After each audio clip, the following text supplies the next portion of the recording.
Namaskar. Welcome to NEP Parayana, the series based on my understanding and your suggestions regarding implementation of NEP. So today's Adhyay is 37.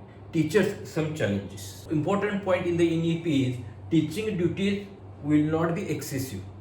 The adequate time, sufficient time teacher should get for interaction with the students and to do the research, to do the many field activities. So this is expected by NEP. Therefore, usually NBA NAC insist on the faculty student ratio of 1 to 50. The PCI also was having the same ratio, but from January 25 the ratio is changed to 1 to 20. So we see in short what work teacher do usually in the Indian universities. It is starting from NBA, NAC, work of different apex bodies. It may be a council like medical council, pharmacy council, architecture council, AICT, what it may be. University, it is UGC committee or university local committee. All these committees are there. Admissions, the teachers committees will handling the admission process there. They are doing counseling. They see that the number of admissions will increase yearly. All this class teacher, including attendance, including his daily performance, likewise the fees collection, all this be monitored at he will supervise it. Then the hostel, number of students staying in the hostel, there is any problem in the hostel, all it is checked. A teacher ward system, that is mentor mentee system, again the teacher have 20 additional students to check their other than the academic activities or personal activities, support them. The system is there. The field visits for the academic and non-academic purpose. Then the student committee, different student committees, reservation committees, placement committee, training committee, in all these committees are there. The research he has to do for his promotion to build his CV, likewise publications. Better to have patents now, granted patents. Again, it is good to have a startup of a faculty member only. Then additionally, he can learn and he can create example that faculty member along with the teaching and doing the research, doing something as a startup. He should incubate the startups of students. He should be a part of NSS, sports, cultural activities, social activities, professional activities, and the institutional functions. Mainly all these activities are required to make the student all-rounder. The teacher have that responsibility. And as a capacity building, he should attend own their STCs, FDPs, conferences and workshops. In addition to all this, he has to teach us. So teaching load is 4 to 5 hours theory, 9 to 12 hours practical, and usually this research workload is not considered as a workload, but he has to do for his CV, his profile, paper setting, assessment, results, result evaluation. This is the compulsory part of examination he has to do. He has to develop some pedagogy for effective teaching learning. He has to utilize or implement Bloom taxonomy for paper setting, for evaluation in general. Then he has to identify weaker student, advanced student, and give the required platform for them for their further progress. So if we see all, so we have to decide whether the teacher is free or not. And another point is regarding the supporting staff or non-teaching staff. How many institutes have sufficient number of supporting staff?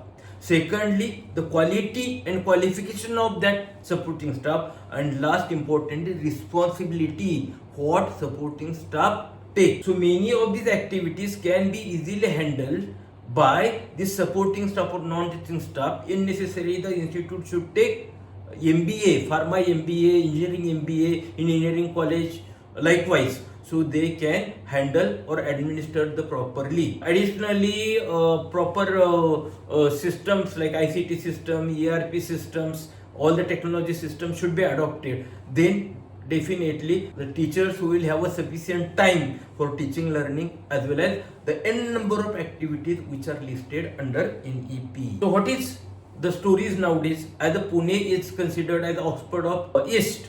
Regularly many things comes in the regular media also. I taken few news from the media that Swayat Mahavidyalaya Vina Anudani Tatwakade. So granted, they may be whether they are converting into non-granted under the autonomous, under the cluster university, whether it will affect on the number of teachers. Likewise, these are the two news. So in summary, autonomous, private, cluster universities So are they converting higher education institutes into the non-aided institutes or government non-supported institutes? This is the first question. Second, the eligibility of student scholarship, whether the private university, cluster university, autonomous university will have a provision of student scholarship for STSC students, economically weaker students, then the girl students. All this is important because it will affect on the number of admissions, and this number of admissions will affect on the number of teachers also.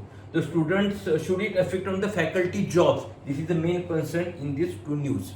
Another news is on the similar line, whether it is the UGC notification 2025 regarding the minimum qualification for appointment and promotion of teachers. Some points are taken from that. Then the विद्यार्थी नसतील तर प्राध्यापक भरती कशाला? So no student, no need of a faculty. This is the one article there which is based on that UGC regulation. Then the शैक्षणिक धोरणामुळे प्राध्यापकांना बेरोजगारीचा धोका. So the प्राध्यापक faculty may become a jobless. So these are the additional articles. So what it means, the reduction in the number of core subjects.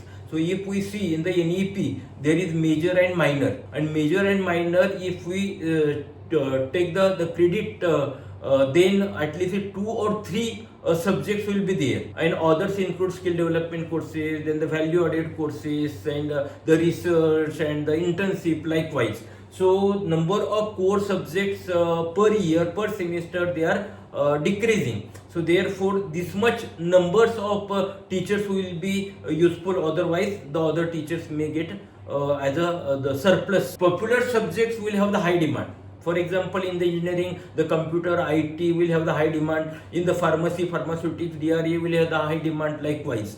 But in other cases, what will happen? In the art commerce also there are many branches, they are not having the students. In the commerce college also BCom, they are not having the students. But BBA in the management college, they have the students likewise. So demand if we have, then the teachers required will be more in number. But at the same time, the few subjects or few specializations will not have the sufficient number of students. Then what will be the condition or the status of that teacher? Because the NEP says that the teacher should be a permanent for that institute and it should not be transferable. So freedom is given for the student but not given for the teachers. So this point should be again discussed.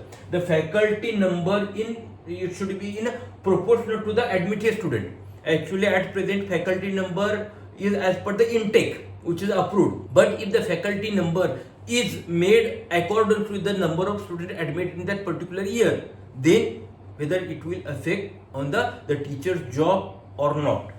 Non-academic vice chancellor is proposed, that is the having very good expertise in the industry in that area, or the NGO person or the social activist likewise. So these people can be appointed as a vice chancellor. But some people say that they are the corporate people.